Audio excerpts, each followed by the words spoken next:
Bonjour la YouTube World. Alors j'ouvre le vlog avec quand même un effort pour me mettre en valeur. C'est-à-dire que nous sommes sur une tête de plastifiée. Hein. C'est dimanche. Le dimanche, c'est le soin capillaire, c'est le soin de la face, c'est le soin de partout. Donc, j'avais envie d'ouvrir le vlog aujourd'hui parce que j'ai des choses à partager avec toi, enfin des ressentis. J'ai regardé un documentaire sur la Netflix et ça m'a laissé très dubitative et j'avais envie d'en causer avec toi. Nous sommes, pour information, le dimanche 10 octobre 2021. Il est ici, il est ici 15h33. J'ai mis un nouveau fond d'écran qui, ma foi... moi, je ne fête guère Halloween, alors je fête guère Halloween, c'est-à-dire que je fête guère Halloween. C'est-à-dire qu'il n'y a rien, en fait, par chez nous. Rien. Et puis, je crois qu'Halloween, définitivement... je vois des gens qui s'accrochent, mais chez nous... je sais pas chez vous, hein, mais chez nous... tracé plat, les gars. Je te disais donc, je vais te reprendre... va y avoir une coupure entre le début du partage que j'ai envie de faire avec toi, des réflexions que ce documentaire m'a amené à avoir, parce que je trouve le sujet en fait hyper intéressant et qui pour le moins nous concerne tous. Alors pas le sujet dont on va parler, puisqu'on va parler de la cryonie, donc bon, nous concerne tous ou pas, hein, au demeurant, mais en tout cas ça va parler de l'approche de la mort, de ce que, voilà, pourtant sans connotation aucune avec mon fond d'écran, Halloween, la mort, patati patata. Mais ce reportage, ce documentaire, c'est un documentaire, hein, m'a laissé comme ça avec plein d'interrogations diverses et variées. Et j'avais envie de partager ça avec toi. Donc je vais me rincer, je me sèche, je ne me bouscule pas et j'arrive. Bon, ça y est, séchage, soin fait avec succès. Pour info, si tu te poses la question...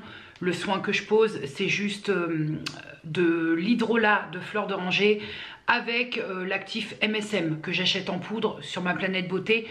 Je crois que l'actif MSM, c'est aussi trouvable sur Aromazone. C'est celui-là, ça se présente, je t'en ai déjà parlé, hein, ça se présente une poudre légère, très volatile, blanche. Et après tu fais les mélanges que tu veux bien. Moi je fais ça avec de l'hydrolat, j'applique, je laisse poser. Et ma foi, ça fait du bien, ça apporte un peu de masse, je le fais très régulièrement, c'est-à-dire une fois la semaine. Je voulais donc te parler, je te mets l'image ici, d'un documentaire que j'ai regardé donc hier au soir sur Netflix et qui s'appelle En t'attendant, l'espoir figé. Donc je répète un peu ce que je t'ai dit au préalable. Il s'agit d'un documentaire où une famille thaïlandaise va... passer par la procédure de la cryonie, alors on peut aussi appeler ça, je crois, sans affirmer, la cryogénisation de leur petite fille, donc qui est surnommée, je ne sais plus très bien le vrai prénom, mais qui est surnommée Haynes, qui est en gros, ça veut dire l'amour d'une vie, quelque chose comme ça, qui est donc atteinte d'un cancer cérébral, donc d'une tumeur à la tête. Alors il y a un nom bien précis, mais en tout cas qui est atteinte d'une tumeur, je pense, au cerveau, qui est incurable. Elle passe par des opérations très lourdes successivement, des chimiothérapies, des rayons, jusqu'au moment où, c'est-à-dire que les possibilités humaines et médicales ont été poussées à leur possible et qu'il n'y a plus rien à faire. Et donc cette famille décide de passer par la cryonie pour donner ce que eux appellent, je vais essayer de ne pas déformer trop leurs propos, la chance d'une seconde vie quand la technologie, la médecine et tous ces joyeusetés auront fait une avancée considérable, donc le retour à la vie après la cryonie d'un corps ou du cerveau. Ce qu'il faut savoir dans ce documentaire, c'est que on a une famille quand même qui est très axée sur le côté scientifique. Déjà le père de famille est un scientifique et que finalement, ce que j'en ai ressenti quand je suis sortie de ce documentaire, c'est que la vie de cette famille tourne autour de la cryonie, mais aussi de l'hypothétique retour à la vie après. Alors, mon ressenti, c'est que ce truc-là, je trouve ça très intéressant parce que c'est vrai que quand je te disais tout à l'heure, on est tous un peu concernés par ça et en même temps pas du tout parce que cryonie, cryogénisation, c'est-à-dire que ça concerne pas tout le monde. Mais moi, ça m'intéresse ce truc-là parce que il est vrai Il est vrai que par exemple, on n'a pas encore trouvé le moyen de ramener à la vie les gens qui ont été cryoconservés, mais ceci étant dit, eux partent dans l'idée que les traitements qui n'existent pas aujourd'hui pour sauver les membres de sa famille peut-être existeront dans 100 ans, 200 ans, 300 ans, dans la mesure où effectivement il y a certaines grosses maladies qui tuaient, des épidémies qui tuaient il y a des siècles et qui aujourd'hui... aujourd'hui, elles sont complètement curables en fait, ce qui n'était pas le cas fut un temps. Donc, si on a vu le moyen de cryogéniser, je crois que les deux termes se disent, à ce moment-là, de conserver les gens pour les ramener, on aurait pu les soigner. Mais ceci dit, la démarche, elle est quand même, tu te doutes bien, un peu plus complexe qu'Hibernatus, par exemple. Déjà, et là c'est là où je vais faire quand même sortir un gros pan de teubé de ma personne, ce que j'ai appris dans ce documentaire, parce que tu te doutes bien que je me renseigne pas tous les jours sur la cryonie, ta tâche de barbichette et compagnie, mais pour accéder à la procédure de la cryonie quand on souhaite faire cryoniser ou un membre de sa famille, il faut quand même au préalable être légalement mort. C'est là que tu vas te dire, Jenny, logique, eh ben pas tant que ça, figure-toi, parce que moi je me suis imaginé, je vais te donner un peu ma façon de penser. On va cryoconserver, cryoprotéger un corps.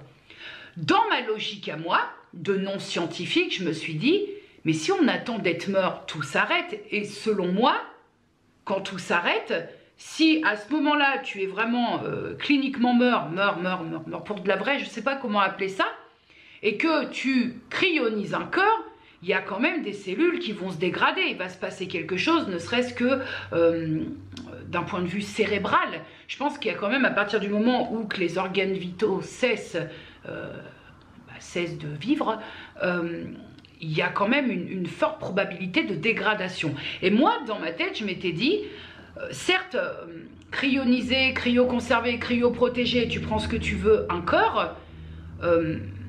peut se faire dans la mesure où on sait qu'il n'y a plus rien à faire, avec l'accord du patient, mais ça on y reviendra un peu plus tard, avec l'accord du patient, mais quelque part, je ne sais pas pourquoi je me suis imaginé ça, parce que légalement, c'est même pas, enfin je ne sais pas si c'est autorisé, en tout cas pas chez nous, mais en fait, je connotais plus ça, si tu veux, à un sommeil de très très longue durée, vu que bon...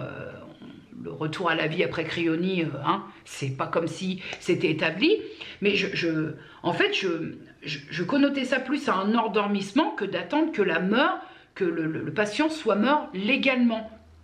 C'est con, mais écoute, c'est pas si con en même temps. Une fois que tu es arrivé dans les entreprises qui s'occupent de cryoconserver ton corps, donc il faut que tu sois officiellement et légalement mort.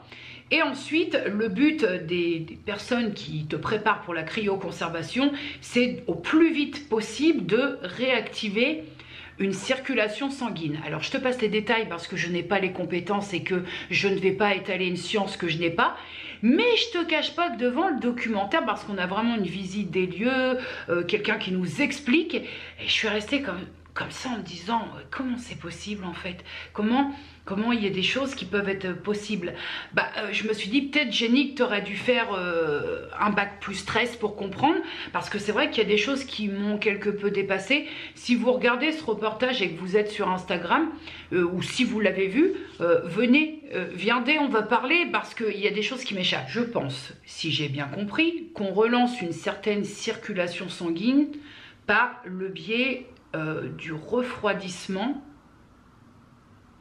du corps, des cellules. Écoute, si j'ai bien compris, si quelqu'un de scientifique qui s'y connaît vient ici et m'écoute, je pense que je vais être à l'origine de quelques hémorragies nasales. Et que surtout, ayant passé les détails croustillants que je ne maîtrise pas tellement, il y a deux options possibles. Et c'est là où aussi il y a une partie de moi qu'on a perdue. Il y a l'option de choisir pour les familles la cryonisation, la cryoconservation du corps entier. Et puis, il y a cette deuxième option qui est un peu particulière, celle de cryoconserver le cerveau. Autrement dit, dans un jargon plus simple, de conserver la tête. C'est-à-dire que par un système qui leur appartient, et si tu veux en savoir un peu plus, je t'invite à aller voir ce documentaire, on ne conserve que la tête, donc c'est la neurocrioconservation pour certains patients, certaines familles de patients qui, eux, sont plus à même de croire que c'est pas spécialement l'enveloppe qui est importante si un jour il y a un retour à la vie possible, mais c'est le cerveau qui, lui, peu importe l'enveloppe, le cerveau, c'est entre guillemets dans mon jargon, le seul truc qui fait que tu es en vie, hein, selon certaines personnes, et donc forcément ça passera uniquement par une neurocrioconservation. C'est très particulier, c'est bien expliqué, il n'y a rien de gore dans le reportage, hein, je veux bien, j'ai pas les propos adaptés parce que je ne suis pas scientifique ni même médecin ou quoi qu'est-ce, mais attention, il n'y a absolument rien de gore dans ce reportage. Tu peux y connoter une pointe de voyeurisme et une pointe de bizarrerie parce que c'est particulier comme démarche, mais il n'y a rien de gore où tu vas te dire on te montre pas, par exemple, on te montre pas quand on prépare un patient, rien du tout de tout ça. La différence aussi à ne pas omettre entre les deux types entre guillemets de cryoconservation, c'est que la conservation, la cryopréservation d'un corps entier, je crois, est de plus de 200 000 euros, hein, j'ai pas les chiffres exacts, mais de plus de 200 000 euros, tandis que pour faire seulement une neurocriopréservation, il en coûte, je crois, 80 000 euros. Donc je pense aussi que ça a un rôle aussi dans le choix au niveau des familles, même si aussi il y a le, comment je peux dire, les convictions qui ont aussi un rôle. Et ce sont que ce soit au niveau de la neurocrioconservation ou au niveau du corps entier, c'est conservé dans l'entreprise qui est concernée dans ce documentaire, c'est conservé dans des grosses cuves d'azote liquide qui sont conservés à moins 196 degrés Celsius, et il n'y a pas de risque de panne de courant, parce que c'est la première chose quand tu regardes le reportage, tu te dis mais attends, si jamais il y a une grosse panne aux États-Unis, puisque ces entreprises-là sont situées aux États-Unis, comment ça se passe? C'est qu'en fait ces blocs de conservation sont auto-alimentés. Il n'y a pas de rien qui raccorde. Il y a juste à changer, si j'ai bien compris la démarche, il y a juste à changer les recharges en azote liquide en fait. Je trouve que ce reportage soulève pas mal de questions parce que déjà, bon, cryonie, être pour ou contre, c'est peut-être pas trop le débat. Ta famille décide de te mettre en cryonie pour 100, 200, 300 ans, on ne sait pas. Et qu'admettons, la médecine, la technologie est une avancée assez considérable pour réussir à ramener les gens à la vie après la phase de cryonie. Qu'en est-il quand tu te réveilles si tu as été tout seul à être foutu comme ça? Si tant est que tu gardes ta mémoire, tu te réveilles 3, 400 ans après, tu n'as plus personne. Je veux dire, tu te réveilles dans une société qui a évolué en tout point. Imagine-toi, tu cryonises quelqu'un par exemple il y a 100 ans, tu le ramènes à la vie maintenant.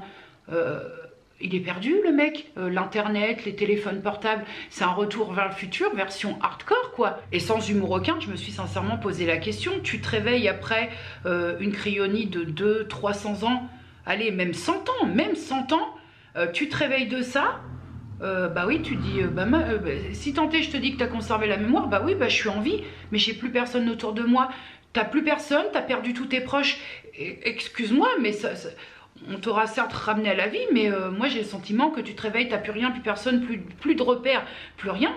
Pardon, mais est-ce qu'à ce moment-là, t'as pas juste envie de mourir, quoi? Je sais pas, hein. Tu vas claquer 200 000 balles dans l'espoir de donner une seconde chance ou peut-être, possiblement, peut-être toi de revoir la personne, mais sans aucune garantie. Je te disais, à l'heure actuelle, il n'y a rien qui prouve en tout cas qu'on puisse ramener quelqu'un qui a été cryoconservé à la vie. Donc c'est chaud quand même. Dans ce reportage, on met aussi un autre aspect en avant qui, moi, ne me touche pas plus que ça, mais quand même, c'est un aspect qui est respectable. C'est-à-dire qu'on met en avant le point spirituel, dans la mesure où on soulève l'idée qu'en procédant comme ça, par la cryonie sur le corps d'un défunt, est-ce que quelque part il n'y aurait pas aussi une idée de piéger l'âme de la personne? Et on sent aussi que c'est un gros pan de ce documentaire en disant que c'est...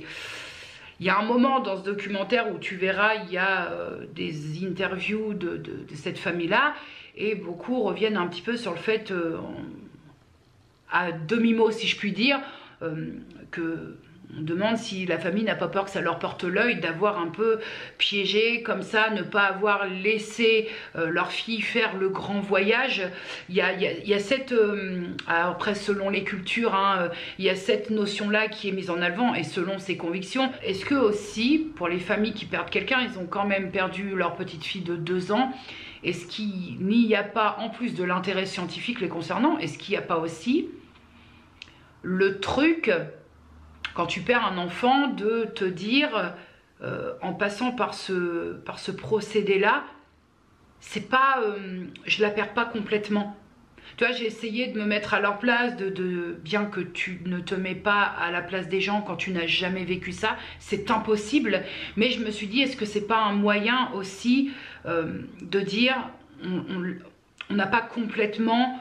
couper le lien avec elle, dans le sens où elle n'est pas complètement partie, parce que pour eux, et avec leur réflexion scientifique, pour eux, c'est pas un vrai départ. Pour eux, ils croient, cette famille-là croit fermement qu'il y aura une renaissance à un moment, quelque chose de nouveau en tout cas. Donc, est-ce que aussi c'est pas un moyen de ne pas quitter totalement le membre de sa famille qu'on aime? Moi, je trouve que ça se défend. Bon, de toute façon, en France, hein, je crois, hein, pareil, hein, ce ne sont que des suppositions, mais je crois qu'en France, on ne se bat pas avec les possibilités. Je pense qu'on a le choix entre l'inhumation, le choix avec la crémation ou aussi, hypothétiquement, le don de son corps à la science. Point. Nous, cryogénisation, chez nous en France... on nous dit cessez. Alors forcément, quand tu regardes un documentaire comme ça et que tu as déjà toi-même une approche à la mort assez particulière, tu te poses la question pour toi. Je me suis dit, mais est-ce que tu aimerais, toi, est-ce que tu choisirais, si c'était autorisé en France, est-ce que tu partirais vers ce... Est-ce que c'est un truc qui t'intéresserait? Est-ce que tu aimerais qu'on prenne cette décision à ta place? Est-ce que ça te... Voilà, si c'était... dans l'absolu, dans l'idée de se dire il y aurait peut-être autre chose, en fait non, je crois que non, ou alors soumis à condition, c'est-à-dire d'avoir la certitude, et quelle certitude peut-on avoir, d'avoir la certitude que tout le monde, tous mes proches le fassent aussi, parce que tu te réveilles 100, 150, 200 ans après, t'as plus personne autour de toi, ça rejoint ce que je te disais tout à l'heure, oui, je vais où, qu'est-ce qui se passe? Hein, c'est particulier. Et il y a d'autres aussi, d'autres choses, c'est qu'il n'y a tellement aucune garantie que sous quelle forme tu reviens. Parce que là, on parle quand même dans ce documentaire que on peut revenir aussi à la vie sous une forme numérique. Oh,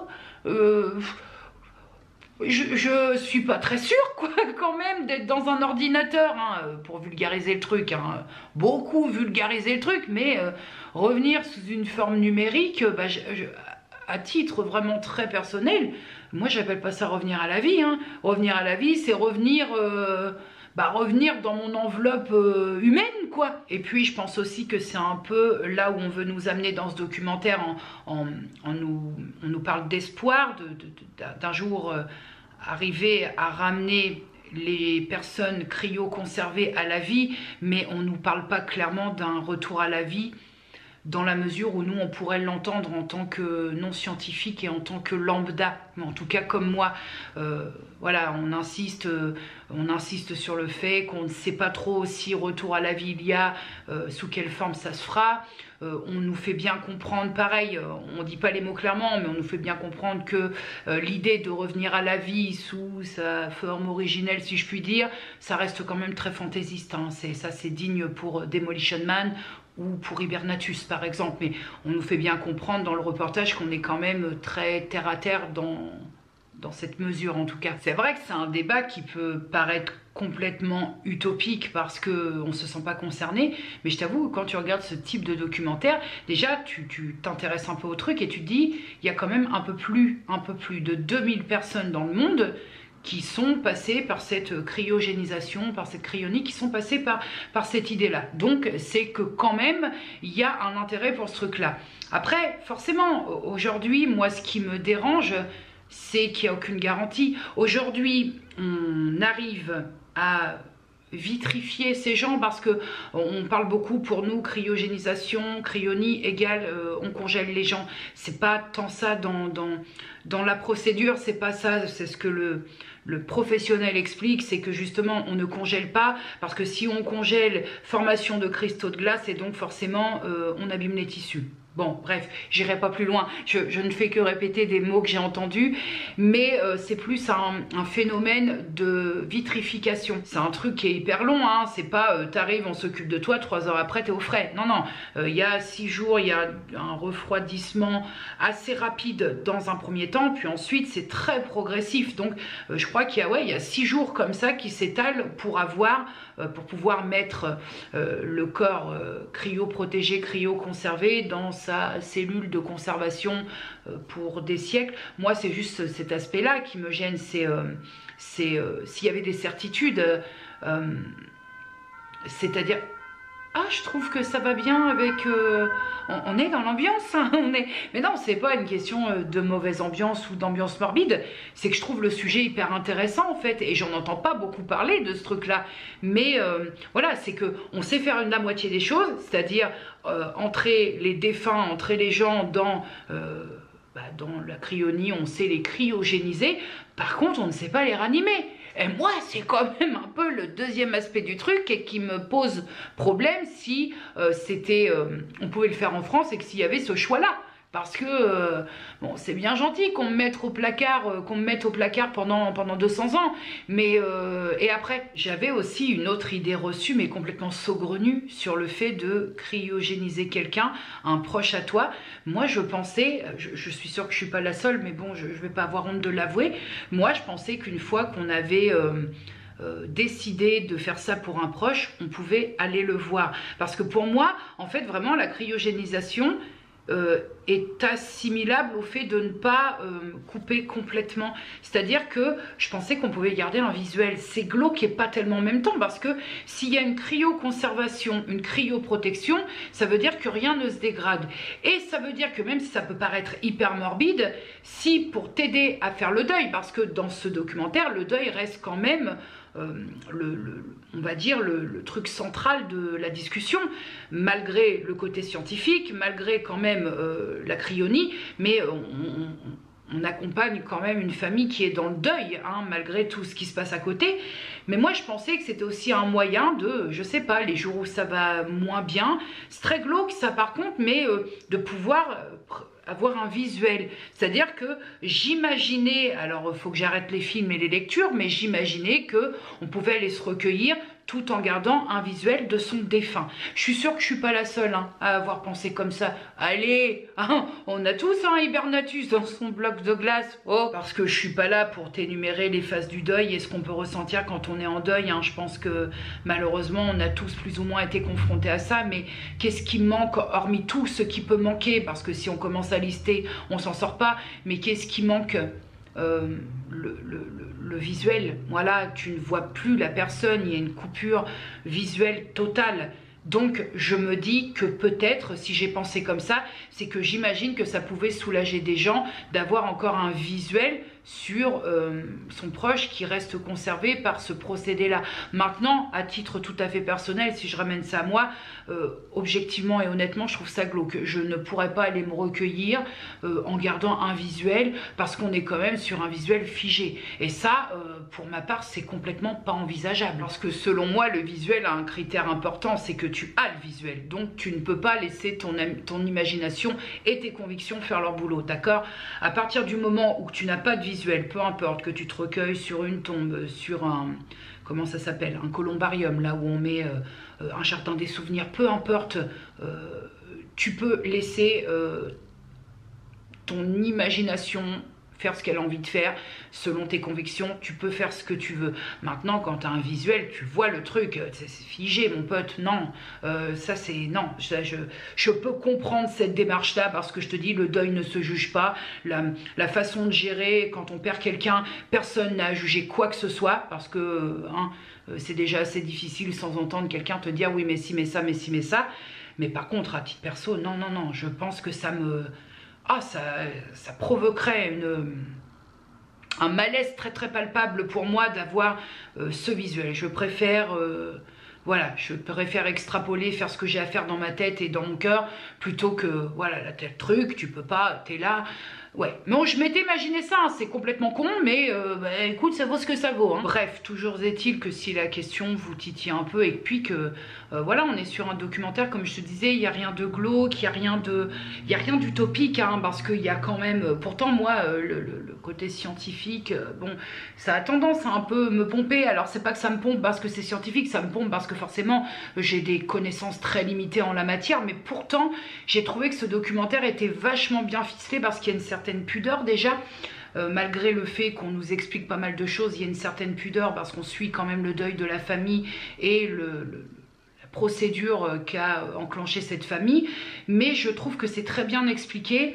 Moi j'aime bien m'informer sur plein de choses comme ça, mais il faut que je comprenne, parce qu'à partir du moment, ça rejoint un peu ce que je t'ai dit dans ma dernière chronique lecture, à partir du moment où j'ai besoin d'un dico scientifique pour comprendre tout ce que je suis en train de lire ou de regarder, ça va très très vite me lasser, mais là on comprend très très bien, même si on n'a pas de connaissances, c'est bien expliqué. Et j'ai trouvé le truc intéressant, et pourtant je partais cryogénisation, cryonie, compagnie, je m'étais dit bon, on va être encore, je te disais, un truc digne Star Wars ou Hibernatus ou Demolition Man, et ben pas du tout. Pas du tout, parce que je trouve que c'est amené avec intelligence, et c'est surtout amené avec le fait qu'on puisse permettre à... comme je le dis, à des cerveaux non initiés de comprendre. Donc voilà, si tu as quelques... Je crois que le reportage doit durer 1h20 à peu près. Si tu n'as pas grand chose à regarder, c'est un truc qui a titillé ma curiosité, puis qui m'a plu à regarder. Hein, ça change. Ça change. J'ai regardé aussi, cela va sans dire, Squid Game. Est-ce que j'ai bien besoin de te dire ce que j'en pense? Je l'ai déjà dit sur Instagram. Et bon, Squid Game, bon... C'est-à-dire qu'il y a beaucoup de foin autour pour... c'était... C'est particulier. Particulier. Si tu veux savoir ce que j'ai pensé de Squid Game. Story à la une sur Instagram, TV, série, je crois.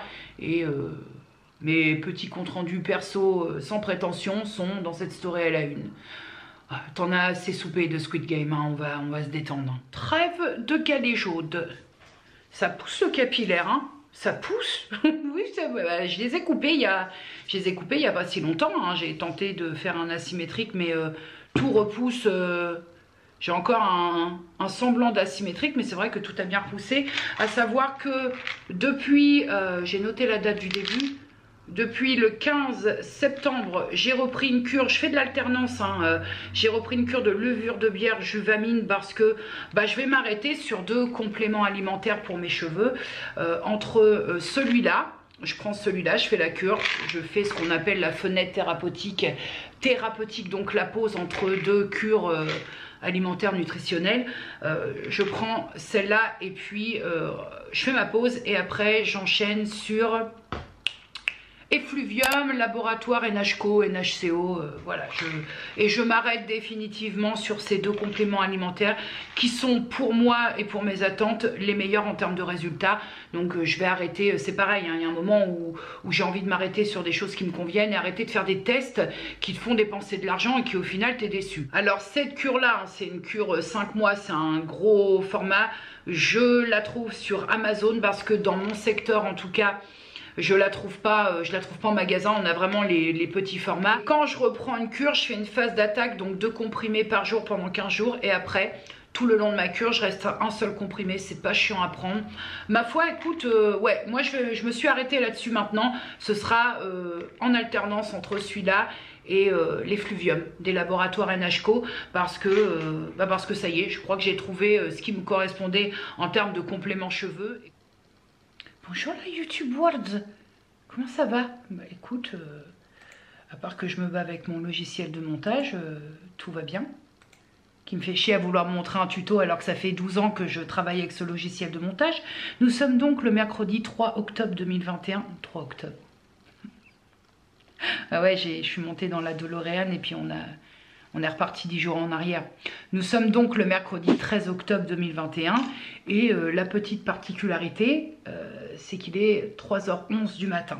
Je la fais nocturne, hein, cette fois, J'ai filmé en nocturne, je vais monter en nocturne parce que figure-toi de te figurer qu'aujourd'hui j'ai eu Ruby et qu'effectivement quand j'ai Ruby à la maison et qu'il ne fait pas très beau, le fait est que je ne peux absolument pas tourner ici. Bah parce que c'est trop le bordel et que ce serait pas plaisant déjà que tu es obligé malgré toi et bien malgré moi de te coller mes bruits de route. Donc si en plus j'ajoute à ça 2 chiens de taille moyenne qui font les cons dans la maison, on ne s'en sort plus. Auditivement parlant, si ça se dit, je ne sais pas. Donc bah, j'ai tourné le soir. J'ai tourné ce soir, ça a été plutôt long puisque tu l'auras vu, c'est la vidéo sur les étiquettes. Et bah là je monte de nuit, sinon je serai jamais dans les temps. Voilà. 3h11 du matin. Le pire c'est que j'ai la pêche, hein. Et à titre exceptionnel, étant donné quand même que ce soir j'ai danse, je m'octroierai une sieste dans l'après-midi si j'y arrive, hein, parce que je te dis je m'octroierai, mais le cerveau parfois a ses raisons que la raison ignore.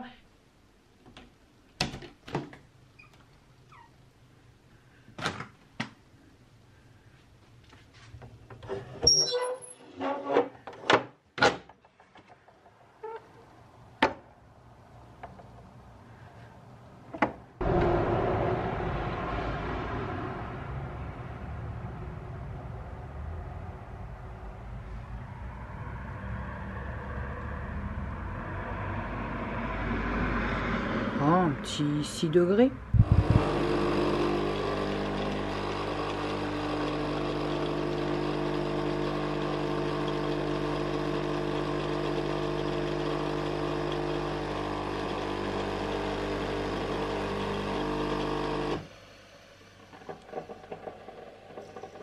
One eternity later. Alors, on n'est pas... Ah, je te jure, ce plaisir. Je fais jamais de sieste parce que c'est très con ce que je vais te dire, hein, avant de... Je te discutaille un petit peu avant de sombrer. Je fais jamais de sieste parce que voilà, je culpabilise de dormir à des heures où il faut pas dormir. Et donc, en fait, ça, je fais jamais. Sachant que... surtout dernièrement, on en parle beaucoup, même les micro-siestes, hein, les trucs de 20 minutes. Là, je t'avoue que je ne vais pas partir pour 20 minutes, mais c'est très con parce qu'il paraît que c'est super bénéfique pour l'organisme de siester. Allez, la YouTube World, c'est pas tout, mais je vais intégrer une sieste méritée. Ah bah oui, après une grosse nuit blanche, et j'ai pas fait une nuit blanche pour faire une nuit blanche, ni même pour me tricoter un pull. Et ben écoute, ça va faire du bien. De toute façon là je suis éclatée, donc faut que je dorme quoi qu'il en soit. Donc à tout à l'heure. Je vais pas te dire bonne nuit parce qu'on n'est pas la nuit, mais si toi aussi tu siestes, et ben bonne sieste. 3, 2, 1, extinction. J'ai laissé le réveil hyper compliqué après. J'ai dormi 2h30, c'est pire, en fait c'est pire. C'est pour ça que j'aime pas la sieste. Ça va désembuer, hein, mais alors le réveil, t'as une de ces têtes dans l'oignon, et c'est ça que j'aime pas dans la sieste, c'est pire. T'es pire qu'avant d'être reposé. Oh. Bon bah mon petit cadet, c'est parti. Ah là, ça y est, hein, la nuit tombe, il est 19h32, et je m'en vais prendre mon bus. Je me taille à la danse. Je me suis graffé la coiffe de Gargamel quand même, ou Philippe Candeloro. Est-ce que je suis motivée? Bah grave, mais j'y suis pas allée la semaine dernière, donc malgré les 2 petites heures et demie de sommeil, j'ai quand même reposé un peu, c'est l'essentiel. Mais je suis super contente quoi. Bon, je vais être un peu à la ramasse vu que je pense qu'elles ont avancé, mais c'est pas grave. On va rattraper l'histoire. Je crois que c'est le dernier cours, je sais pas quand sont les vacances scolaires, mais on ne devrait pas tarder à être... Parce que nous, on a les vacances en même temps que les vacances scolaires, donc on ne devrait pas tarder à être dedans. Mais je suis contente de retrouver les copines.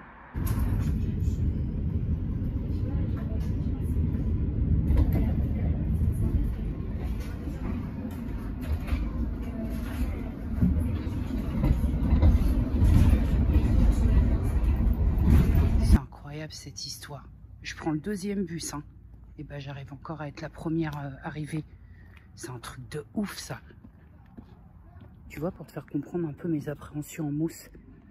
Par exemple, Là, le fait d'avoir raté la semaine dernière, je sais qu'elles ont avancé la Corée. Bah, j'appréhende. J'en ai plein le cul d'être comme ça. Bon, allez à stable, ma fripouille. Caprice des dieux. Salade toute préparée, hein. Je l'ai acheté comme ça. Salade César sans additifs, là, les nouveaux trucs. Un gourmand au chouki. Et du pain. Bon app. C'est ça, hein. J'ai fait les fonds de poubelle pour récupérer, pour te montrer. C'est nouveau, j'ai vu ça. Je me suis dit, ce soir, je m'emmerde pas parce que ça... bon, Nutri-Score B, certes, ok, d'accord, mais gustativement, c'est pas terrible. On a l'impression, il y a des œufs là-dedans, on a l'impression que les œufs sont un peu en plastique. Le poulet, il est un peu caoutchouteux, donc là, c'est vraiment parce que j'ai pas beaucoup dormi. Je savais que ce soir, ce serait le royaume de la flemme, mais ma foi, ça passe, hein. Ça passe, hein. Il est 10h moins le quart, bon, vite fait, hein, histoire de pas ressortir... J'ai fait du froid, j'avais tout prévu, mais c'est vrai que ça reste exceptionnel. Mais après, honnêtement, hein, on ne crache pas dans la soupe, ça passe tranquillement.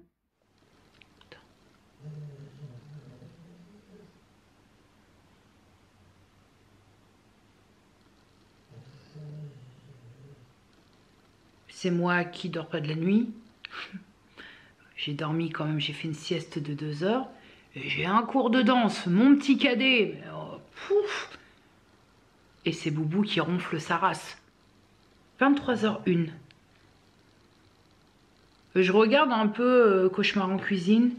Et puis, enfin je l'ai déjà vu au demeurant cet épisode. Ah ouais, on est dans la ronflerie totale. Hein. Et puis après, je vais monter.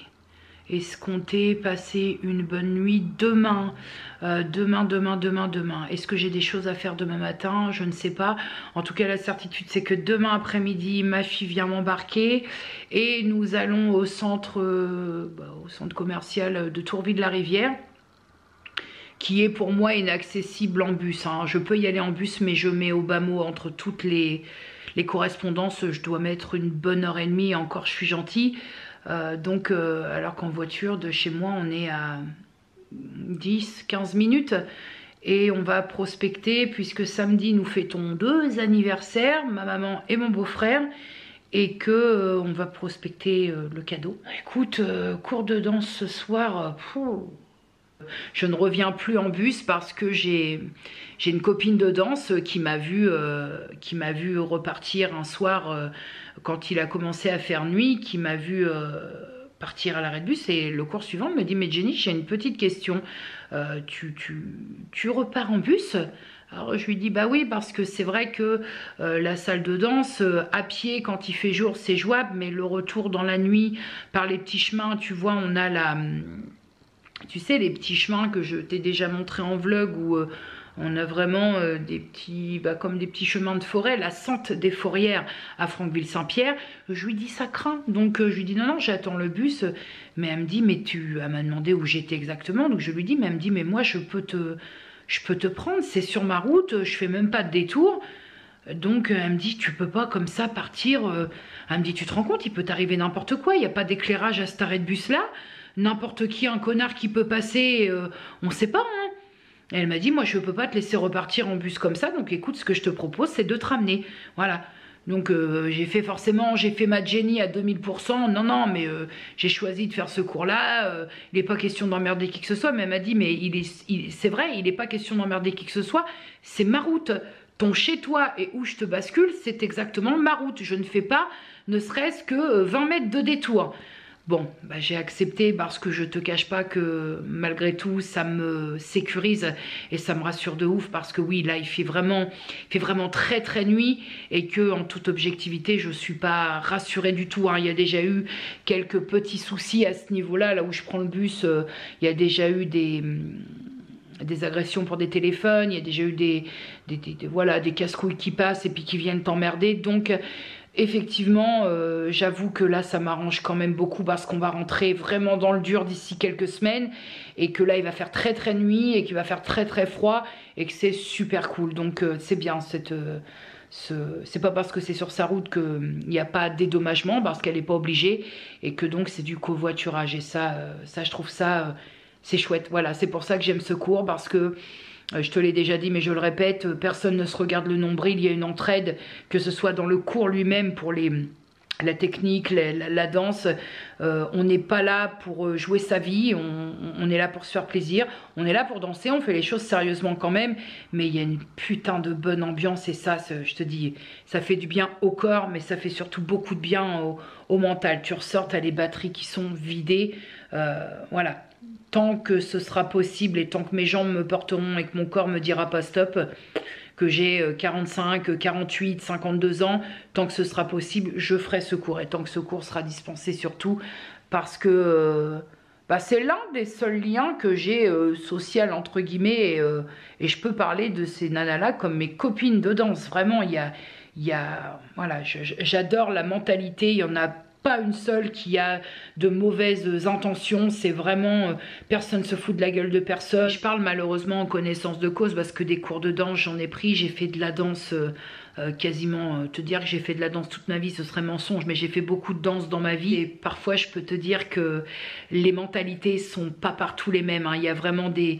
J'ai pris des cours de danse que j'ai abandonné même en cours de route parce que quand tu vas à un cours de danse et que t'es pas entre guillemets taillé dans la masse où ça se fout de ta gueule ouvertement quand tu es en train de danser, va faire du tapis de course plutôt que de danser parce que c'est pas joli. C'est des propos que j'ai entendus, t'imagines, hein. C'est violent, hein. Mais même si vous pensez ça et que vous allez dans un cours de sport, parce que ça je l'ai entendu aussi quand j'étais à la salle de sport à Ménil-Lénard, là chez Osmose, j'ai entendu des trucs mais abjects pendant l'attente d'un cours où des adhérentes se foutaient de la gueule d'autres adhérentes parce que dis, elle a pris du cul, dis, elle a rien grossi, mais putain, mais même si vous pensez ça, taisez-vous parce qu'on ne pourra pas entrer dans vos têtes, mais vous imaginez pas à quel point ces propos-là ont un impact de fou. Alors certes, quand les nanas vous entendent pas, mais pensez qu'à côté, il y a des nanas qui sont comme moi et qui entendent vos propos.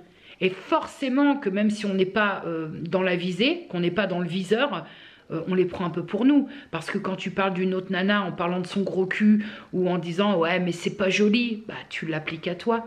Sans parano aucune, c'est normal. Bah oui, moi non plus, je suis pas svelte.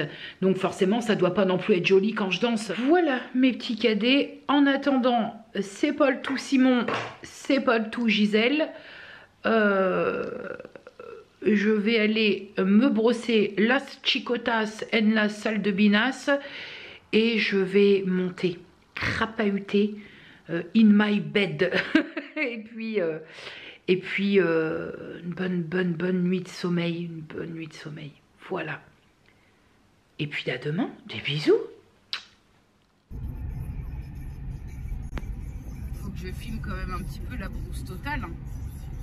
Je sais pas en fait si les gens imaginent qu'autour de la maison il y a vraiment la brousse la plus profonde. C'est vrai. Il fait beau, hein. Ça fait plaisir. T'es contente qu'il fasse beau? Oui. Et toi? Bah écoute, tout à fait. On se contente de peu. On va pas parler trop vite, mais ça a l'air de se tenir. Le temps? Oui. Oh oui, là, puis je pense que jusqu'à la fin de la semaine, on est pas mal, hein. Ça, puis samedi, il va pleuvoir des cordelettes. Je te fais la frayeur. Bah, j'aime pas trop, moi, regarde. Oh, mais je roule doucement. Mais oui, tu roules doucement, mais moi, j'aime pas les... Pourquoi tant de route lugubre? On prendra une autre route. Ah ouais, pour revenir, non, mais ça va pas du tout, cette histoire. Oh là là, maman. Je te laisse ici. Non, pas du tout. Bah, la journée encore, ouais. Mais la nuit, c'est pas possible, quoi. Et là, en fait, tu vas atterrir au bout de la route, au Moulin Rose, quoi. Ouais, c'est ça. Voilà. Et donc, j'aime pas du tout. J'ai fait le raccourci. C'est joli à filmer, hein, avec les couleurs et tout, mais bon. C'est tout, quoi. Voilà. Et si j'accélère? Non, pas du tout. C'est 80. Ouais, mais non, c'est rien de tout, c'est 30. Joli parce que les couleurs, regarde comme c'est beau, là. Bah là, t'es en transition. Voilà. Les feuilles de toutes les couleurs.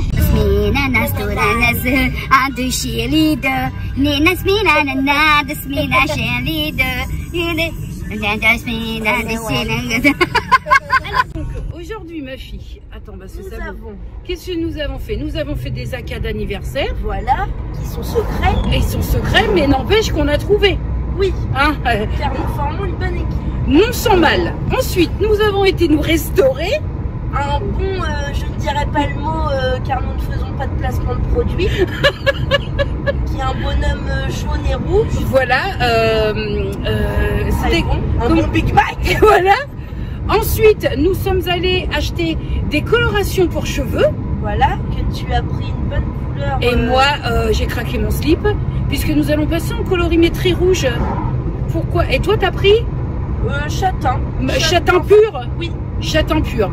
Et ensuite, bah là, nous sommes sur le chemin du retour, du rentrage in the maisonnette. Et puis voilà. T'as autre chose à dire? Bah non, à part les voyous et tout là. Voilà. Il fait beau. Voilà. Voilà. Voilà, c'était pour dire rien du tout. C'est ça. Voilà. Bon, puis tu regardes pas le téléphone. Tu regardes la route. Non. Ouais, on est bandits, les voyous à la campagne.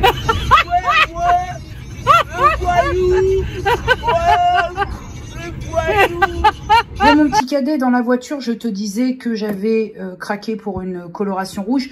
Prenant en considération, donc j'ai pris la 6.60, la rouge intense de Garnier Olia, sachant que je ne sais pas si elle va tenir. Donc je me suis dit, écoute, au pire des cas, moi j'ai plutôt une couleur comme ça, je te dirais, c'est censé donner ça.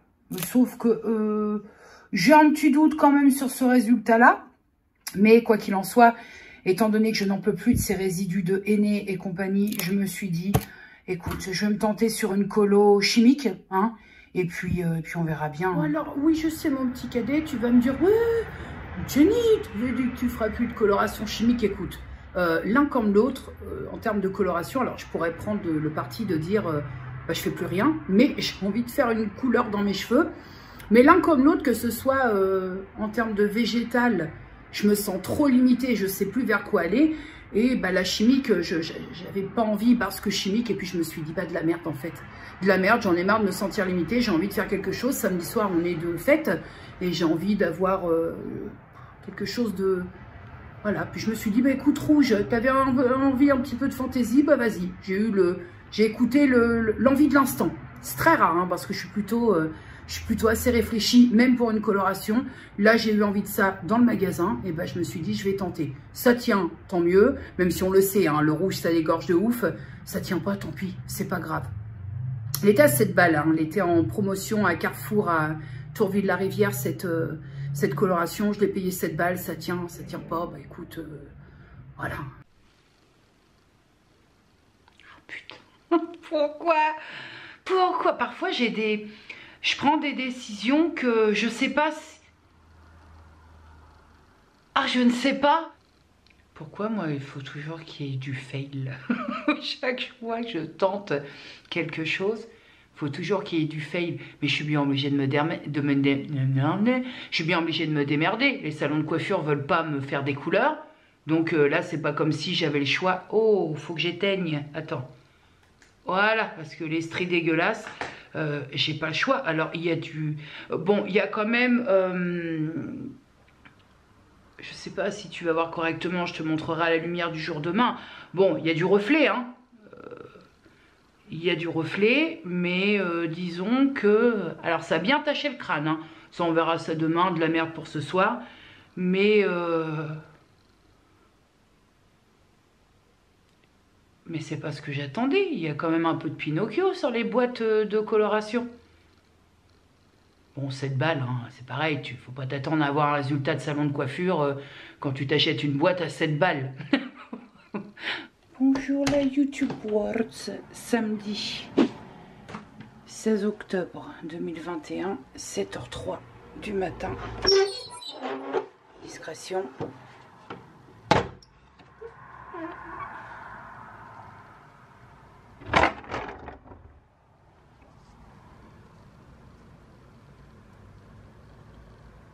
Un petit 5 degrés. Ça caille, hein. Wow. Ça caille vraiment. Vraiment. Hop. Vraiment.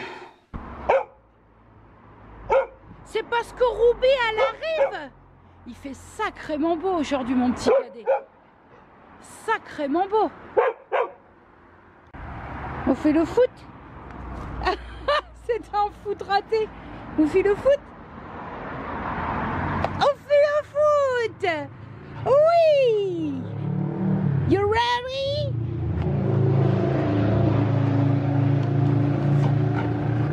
You ready? Bon, maman, elle est pas pro du foot, sache-le, hein? Ouais, non, faut que j'abandonne le foot. Écoute, mon petit cadet, je suis pas tellement en avance.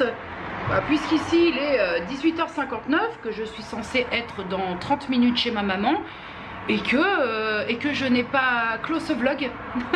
Et donc, ça veut dire quoi? Ça veut dire que ce soir, en rentrant des anniversaires, je vais devoir finir de monter le vlog et attendre la mise en ligne et tout team. Donc, c'est bien, c'est bien. Alors, là, tu vois pas très bien, mais moi, finalement, j'aime beaucoup le rendu. Et parce que je suis en lumière ambrée, donc tu as un retour assez jaune. Mais j'aime beaucoup le rendu. On a un fond un peu pourpre et ben j'aime beaucoup. Donc à voir comment ça va. Là j'ai fait le premier shampoing. À vrai dire ça c'est pas beaucoup, ça n'a pas beaucoup dégorgé. Mais j'aime beaucoup. Écoute mon petit cadet, je crois que c'est tout. C'est déjà pas mal. Non parce que ça sert à rien que je te dise je te reprenne après la soirée. Parce que j'aurais rien à dire, ce qui dit soirée en famille dit soirée qui va forcément bien se passer. Après quoi, je ne filme pas chez mes proches, donc j'ai aucune raison de te laisser en stand-by là. Donc non, ce sera tout pour moi. Comme à chaque fin de vlog, bah forcément à dimanche prochain si tout va bien. Et ma foi, il n'y a aucune raison, ça va aller quand même, hein. Il n'y a aucune raison que ça n'aille pas. Et puis, bah, prenez grand soin de vous, des bisous. C'est tout.